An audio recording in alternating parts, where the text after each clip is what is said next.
इस क्षेत्र के आपके पहले अनुमंडल पदाधिकारी भी रह चुके हैं, इस क्षेत्र को अच्छे से जानते हैं, आप सभी से रूबरू हैं और मैथिली भाषा में आपको एक एक बिंदु इतने बढ़िया से बता दिए हैं कि अब विशेष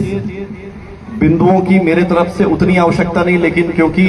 पूरा अध्याय जिस हिसाब से बनता है उस तरह से हम बताने का आपको पुनः प्रयास करेंगे। लेकिन मूलभूत जितनी चीजें हैं जो एडीएम साहब ने आपको मैथिली भाषा में बोली है, वही सारी चीजों को हमको केंद्रित करना है, अपना सारा ध्यान। अब सबसे पहले इसका अध्याय 1 शुरू होता है इस पूरे विशेष गहन पुनरीक्षण का, कि हमको सबको ये समझना आवश्यक है कि ये विशेष गहन पुनरीक्षण हो किस बेसिस पे रहा है, इसका आधारशिला क्या है। इसकी आधारशिला है इस देश में सबसे सर्वोपरि क्या है, देश में सबसे ऊंचे स्तर पे क्या है, सबसे कुछ भी नहीं है। और देश के संविधान के आर्टिकल 326 में यह अंकित है कि आप भारत में मतदाता सूची में तभी अपना नाम रख सकते हैं, तभी आपका नाम आ सकता है जब आप इस देश के नागरिक होंगे। तो जब पहले नागरिक होना अनिवार्य है, जो नागरिक होंगे वही मतदाता सूची में आ सकते हैं। यह बात भारत के संविधान के आर्टिकल 326 में लिखा हुआ है। तो ये पूरे कार्य का जो आधारशिला है वो कहां से आ रही है, भारत के संविधान से आ रही है। दूसरा, बिहार का विशेष, ये जो बिहार में अभी विशेष गहन पुनरीक्षण 2025 चालू है, आखिरी बार ये 2002 में जब ये हुआ था और 1 जनवरी 2003 में जो मतदाता सूची बनी थी, वह मतदाता सूची बहुत ही महत्वपूर्ण हो जाती है इस पूरी प्रक्रिया में। क्यों बहुत महत्वपूर्ण हो जाती है? वह इसलिए हो जाती है क्योंकि उस समय जो लोग थे वो इस पूरी कसौटी से गुजर के वो 1/1/2003 की मतदाता सूची में अपना नाम अंकित किए थे। यानी 1 जनवरी 2003 की मतदाता सूची में जिनका नाम है उनको किसी और दस्तावेज की जरूरत नहीं है। वह मात्र अपना गणना प्रपत्र भरेंगे और गणना प्रपत्र के साथ अपनी 2003 की मतदाता सूची साथ में संलग्न कर देंगे। वो पर्याप्त डॉक्यूमेंट है, उसके अलावा और कोई दस्तावेज की आवश्यकता नहीं है। हम पुनः इस बात को बोलते हैं कि 1 जनवरी 2003 की मतदाता सूची में जिनका भी नाम है, वह गणना प्रपत्र जो आपको आपके बीएलओ साहब के या बीएलओ महोदया के माध्यम से आपको हस्तगत हो रही है, आपको मिल रही है, उसको भरने के साथ साथ 2003 की मतदाता सूची में यदि आपका नाम है, वह दस्तावेज आप साथ में लगा दीजिए। उसके अलावा किसी और दस्तावेज की जरूरत नहीं है। अब यदि 2003 के उस मतदाता सूची में आपका नाम ना हो यदि, तो भी घबराने की कोई आवश्यकता नहीं है। अगर 1 जनवरी 2003 की मतदाता सूची में नाम नहीं है तो घबराने की आवश्यकता नहीं है। उसके बाद जो महत्वपूर्ण तिथि बनती है या महत्वपूर्ण चीज आपको ध्यान और दिमाग में रखने की आवश्यकता है, वह है कि आपका जन्म कब हुआ था। अगर 1 जनवरी 2003 की मतदाता सूची में आपका नाम नहीं है यदि,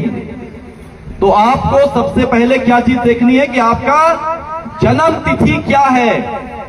और वह जन्म तिथि को आपको, जो हम ये 2 महत्वपूर्ण तिथि बताने जा रहे हैं, उससे मिलान करना है। पहली तिथि है 1 जुलाई 1987 और दूसरी तिथि है 2 दिसंबर 2004। यदि आपका जन्म 1 जुलाई 1987 के पहले हुआ है तो सिर्फ और सिर्फ आपको अपना दस्तावेज देना है और किसी का नहीं।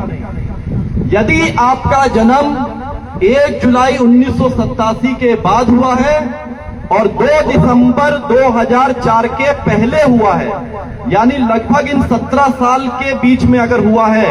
1 जुलाई 1987 के बाद और 2 दिसंबर 2004 के पहले,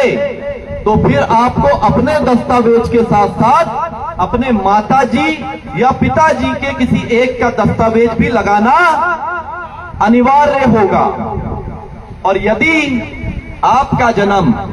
2 दिसंबर 2004 के बाद हुआ है, यानी हमारे इस गांव के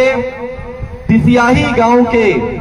त्योत पंचायत के, जहां पे ये लोग, हम जितनी भी गणमान्य जनता इस त्योत पंचायत की और तिसियाही गांव के लोग सुन पा रहे हैं हमें, अगर जो हमारे युवा साथी हैं, यानी जो 18 साल से ऊपर के होंगे और लगभग 20.5 साल की आयु वर्ग के होंगे, जो 2.5 साल का ब्रैकेट होगा, जो 2 दिसंबर 2004 के बाद जिनका जन्म हुआ होगा, तो उनको अपने प्रमाण पत्र के साथ साथ अपने माताजी और पिताजी दोनों का प्रमाण पत्र लगाना होगा। अब हम संक्षिप्त में इस बात को पुनः रखते हैं ताकि आपके एकदम ये स्पष्ट हो जाए, क्लियर हो जाए और किसी तरीके का कोई मन में संशय या डाउट ना रहे। पहली महत्वपूर्ण तिथि 1 जनवरी 2003, जो उस मतदाता सूची में है उनको कोई और दस्तावेज नहीं देना है। उसके बाद अगर उसमें नहीं है तो अपनी जन्म तिथि के आधार पे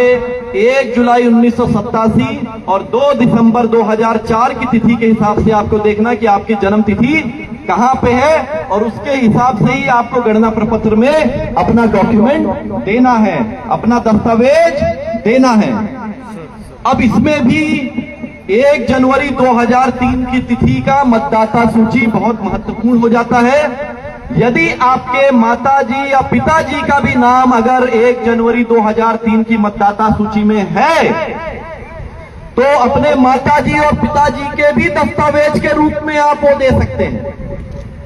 1 जनवरी 2003 की मतदाता सूची ही आपको अपने माताजी और पिताजी के दस्तावेज जो देना है, उसमें आप 1 जनवरी 2003 की मतदाता सूची दे सकते हैं। अब यदि 1 जनवरी 2003 की मतदाता सूची में आपका भी नाम नहीं है, आपकी माताजी का भी नाम नहीं है, आपके पिताजी का भी नाम नहीं है, और दस्तावेज तो देना है क्योंकि आप जेन्युइनली इस मतदाता सूची के हिस्से में आने के लिए आप अर्हता अगर पूरी कर रहे हैं, तो फिर चुनाव आयोग ने 11 अलग अलग दस्तावेज देने का ऑप्शन दिया कि इन 11 दस्तावेजों में से अगर आप कोई भी एक दस्तावेज, जहां आपको अपना देना है या जहां आपको अपने माताजी का देना है या जहां आपको अपने पिताजी का देना है, वहां पे अगर 1 जनवरी 2003 के दस्तावेज में मतदाता सूची में नाम नहीं है तो भी घबराने की कोई बात नहीं है। इन 11 दस्तावेजों में से आप कोई भी एक दस्तावेज दे सकते हैं गणना प्रपत्र के साथ, और आपका गणना प्रपत्र अगर वो दस्तावेज सही है तो उसको ईआरओ के माध्यम से उसको स्वीकृत किया जाएगा। उन 11 दस्तावेज में जो मूलभूत में हमारे गांव में सबके पास होता है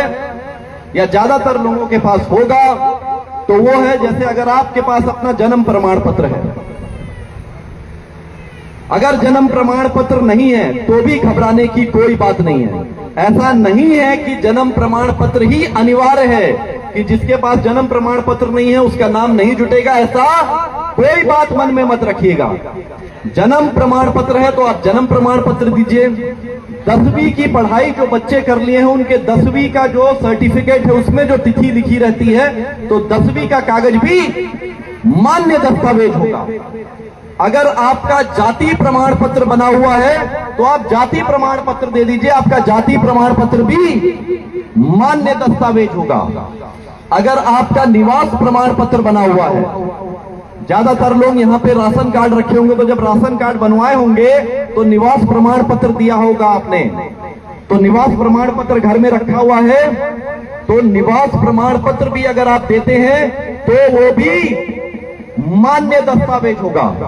और यदि कोई भूमिहीन परिवार था जिनको समय के साथ परवाना निर्गत किया हो सरकार की तरफ से या बासगीत पर्चा निर्गत किया गया हो, तो वह भी अगर आप कागज देते हैं वो भी मान्य दस्तावेज होगा। और उसके बाद भी अगर नहीं है तो आपने, अभी सर्वे का काम चल रहा है, आपने सबने वंशावली बनवाई होगी। वंशावली अगर आपने बनवाई है, पारिवारिक सूची से उसको जोड़ा गया है, तो वो भी मान्य दस्तावेज होगा कि फैमिली रजिस्टर को भी मान्य दस्तावेज रखा गया उन 11 दस्तावेजों में से। इसी के लिए मधुबनी में हम सभी पंचायतों में 7 तारीख को सभी माननीय मुखिया जी लोगों से अनुरोध किए हैं कि वो विशेष ग्राम सभा करें और सभी वंशावली को फैमिली रजिस्टर का हिस्सा मानते हुए वो पारिवारिक सूची का हिस्सा हो जाएगा और वो भी मान्य दस्तावेज हो जाएगा। यह भी हमने रास्ता खोल दिया है।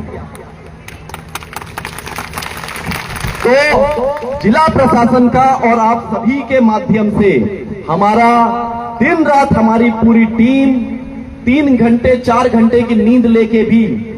दिन रात हम लोग परिश्रम सिर्फ इसी बात के लिए कर रहे हैं कि कोई भी वाजिब मतदाता इस मतदाता सूची से ना छूटे, किसी भी हालत में ना छूटे।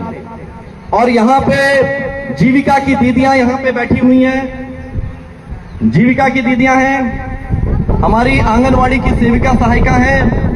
आप सभी का यहाँ पे बहुत बड़ा उत्तरदायित्व बन जाता है इस पूरे कार्य में। जितनी यहाँ पे कम्युनिटी मोबिलाइजर्स हैं, हाथ खड़ा करिए। सीएम जीविका की कम्युनिटी मोबिलाइजर सीएम,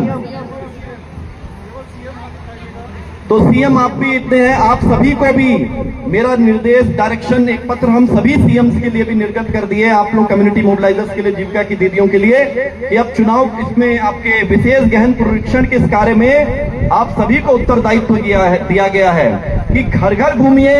जो सही बात है घर घर सबको बताइए। और आप जाके सबसे इंपॉर्टेंट काम यही करना है, सभी घरों में बता के कि जो ये दस्तावेज है, जो ये डॉक्यूमेंट है, सब पहले से लेके रखे रहें, ताकि जब बीएलओ साहब या बीएलओ महोदया